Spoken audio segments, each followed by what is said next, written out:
Assalamualaikum warahmatullahi wabarakatuh. Kami dari kelompok 3 yang akan membahas mengenai perkembangan kekuasaan dinasti-dinasti Cina, yaitu dinasti Qin dan Han. Nah, kelompok 3 ini terdiri dari 4 anggota, yaitu Anissa Rahmawati dengan ujung MPM 002, kemudian Agis Ahmad Fauji dengan ujung MPM 095, Ilham Taufik dengan ujung MPM 128, dan saya sendiri Pina Nurhaini dengan ujung MPM 106. Sejarah berdirinya dinasti Qin. Leluhur nenek moyang dari dinasti Qin adalah Boyi yang hidup pada zaman Kekaisaran Zhou. Leluhur dinasti Qin ini awal mulanya merupakan seorang barbar Yi yang hidup di bagian barat negara Cina yang kemudian meninggalkan barbar dan menghadapi budaya yang ada di wilayah Cina Tengah. Boyi memiliki satu orang anak yang bernama Daluo dan memiliki dua orang cucu yang bernama Niao Shushi dan Fei Shi. Keturunan Fei Shi yang bernama Fei Chang pernah membantunya untuk menggulingkan dinasti Xia. Sementara itu, keturunan dari Niao Shushi yang bernama Zhongyan dapat menaklukkan salah satu suku Barbai Shirang. Kemudian, ayah Fei Shi diberi hadiah seorang putri bangsawan Shen oleh Kaisar Zhou Xiaowang yang pada saat itu menjadi kaisar. Dalam masa pemerintahannya, putri bangsawan Shen selalu merayu Kaisar Zhou Xiaowang untuk memberinya gelar Qin bagi keturunan Daoluo dan juga memberikan sebuah negeri yang terletak di sebelah timur pada provinsi Gansu. Daluo yang pada saat itu bergelar Qin Yin menjadi raja pertama di negara vasal Qin, yang selanjutnya negara Qin diperintah oleh Zhuanggong. Perkembangan dinasti Qin. Salah satu penguasa negeri Qin yang terkemuka bernama Mugong yang berhasil menaklukkan negara-negara di bagian barat wilayah Cina dan menjadi penguasa belahan barat kekaisaran. Kemajuan negeri Qin semakin bertambah pesat semasa pemerintahan Raja Qin Xiaorang yang pada tahun pertama masa pemerintahannya mencari orang berbakat dari seluruh wilayah untuk membantunya memulihkan lagi kejayaan negeri Qin. Tidak lama setelah itu, datanglah seorang penganut aliran legalisme bernama Shang Yang, dan kemudian ia mulai mengabdi di istana Qin yang dibarengi dengan ditetapkannya hukum legalisme. Pada perkembangan selanjutnya terjadilah peperangan. Dalam hal ini, semua negara-negara vasal dari dinasti Zhou saling berperang satu sama lain demi memperebutkan kekuasaan yang kala itu masa pemerintahan dinasti Zhou sudah berada di ujung kebinasaan. Melihat kesempatan ini, negara Qin tidak tinggal diam dan kemudian mulai mengekspansi negara-negara yang dianggap lemah seperti vasal Han guna mencari kekuatan yang lebih, juga mulai menaklukkan negara-negara yang menjadi saingannya.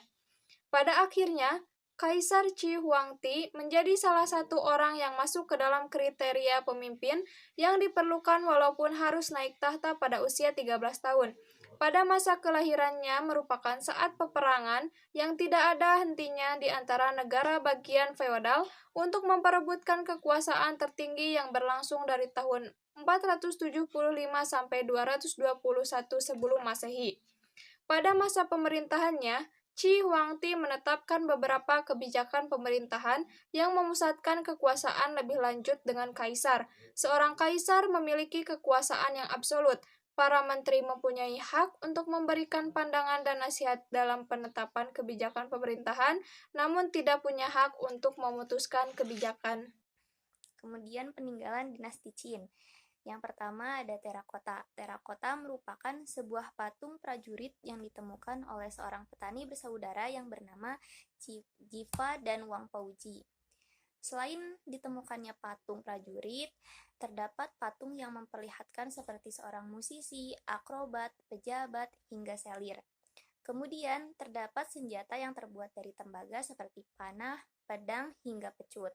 Pada tahun 1987, UNESCO menetapkan pasukan terakota sebagai warisan dunia. Yang kedua ada tembok besar Cina. Tembok ini dibuat oleh Qin Shi Huang untuk membendung serangan dari musuh. Selain membendung serangan dari musuh, juga tembok ini digunakan sebagai pengawas terhadap barang-barang yang melewati jalur sutra dan mengawasi perdagangan seperti mengontrol prosesnya imigrasi. Pada tahun 1987, tembok ini telah ditetapkan oleh UNESCO sebagai situs warisan dunia. Selanjutnya, peruntuhan dinasti Qin. Keruntuhan ini disebabkan oleh faktor internal, seperti adanya pembuatan surat palsu untuk menghentikan Fusu sebagai penerus kerajaan. Selain itu, juga diakibatkan karena adanya serangan dari Liu Beng yang ingin mengambil alih kerajaan. Dan pada akhirnya Liu Beng menang dan mendirikan dinasti baru, yaitu dinasti Han. Assalamualaikum warahmatullahi wabarakatuh. Di sini saya Ilham Taufik dengan NPM 2121711218 akan menjelaskan materi tentang sejarah berdirinya dinasti Han sampai perkembangan dinasti Han. Sejarah berdirinya dinasti Han.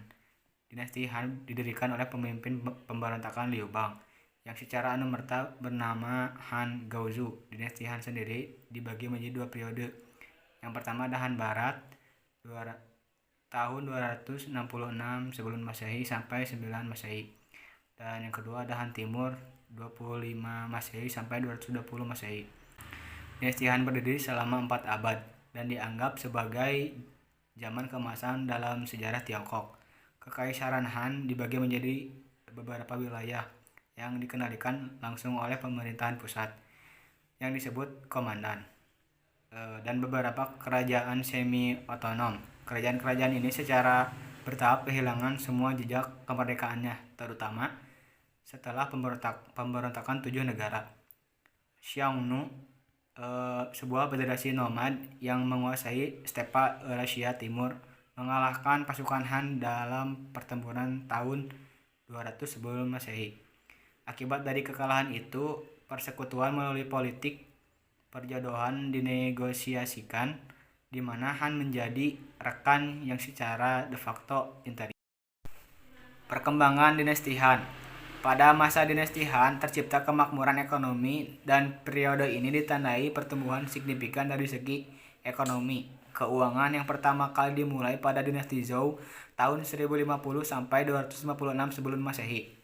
Uang koin yang dikeluarkan oleh pemerintahan pada tahun 119 sebelum Masehi terus menjadi standar uang koin di Tiongkok hingga dinasti Tang tahun 618 sampai 907 Masehi untuk membiayai kampanye militer dan pemukiman di wilayah yang ditaklukkan barunya.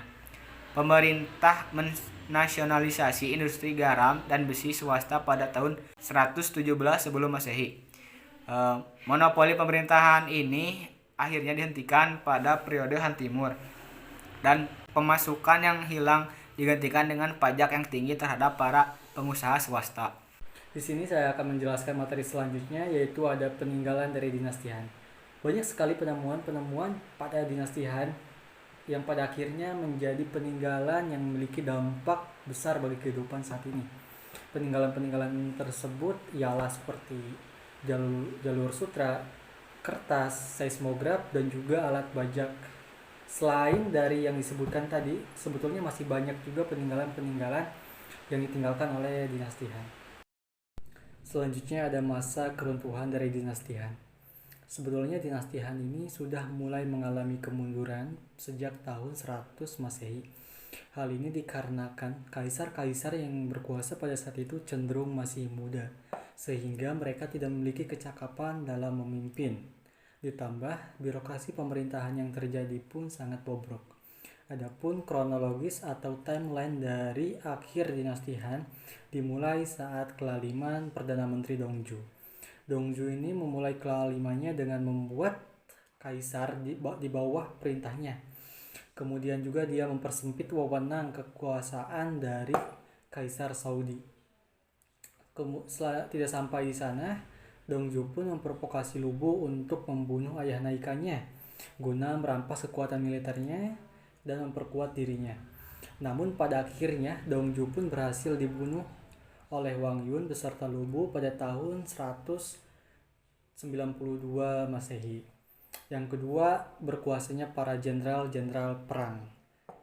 Karena seperti yang sudah disebutkan tadi, yaitu kaisar-kaisar yang tidak memiliki kecakapan dalam memimpin, ditambah Dongzhou pun yang telah wafat, dinasti Han semakin melemah. Hal ini pun dimanfaatkan oleh para gubernur dan jenderal-jenderal perang untuk membuat diri mereka menjadi raja di wilayah kekuasaan mereka masing-masing. Adapun jenderal-jenderal yang berkuasa pada saat itu ada seperti Cao Cao, Ma Teng, Yuan Shu, dan lain-lain. Kemudian ada faktor-faktor keruntuhan dari dinasti Han. Yang pertama ada faktor internal atau faktor dari dalam. Seperti yang sudah dijelaskan sebelum-sebelumnya, pada masa itu kaisar-kaisar yang berkuasa di dinasti Han cenderung masih muda, terus tidak memiliki kecakapan dalam memimpin, dan juga mereka hanya mementingkan kepentingannya sendiri tanpa memperdulikan rakyatnya. Yang kedua itu ada karena masalah perpajakan. Pada penghujung dinasti Han Timur, kondisi ekonomi dinasti Han mengalami defisit karena disebabkan mereka kesulitan mendapatkan uang pajak dari rakyatnya. Selanjutnya ada faktor eksternal. Yang pertama, masyarakat stepa. Adanya ancaman dari masyarakat nomaden di stepa sebetulnya merupakan ancaman yang selalu menerjang setiap pemerintahan pribumi di Tiongkok di sepanjang sejarah. Dan perlu digarisbawahi bahwasannya masyarakat nomaden ini memiliki kendali penuh atas rute perdagangan jalur sutra yang berharga ini. Kemudian melemahnya Xiongnu. Salah satu penyebab paling krusial dari kemunduran dinasti Han yaitu adalah Perang Sino-Xiongnu dari tahun 133 sebelum Masehi sampai 89 Masehi. Sekian materi yang dapat kami sampaikan. Mohon maaf apabila terdapat kekurangan atau kesalahan. Terima kasih. Wabillahi taufiq wal hidayah. Wassalamualaikum warahmatullahi wabarakatuh.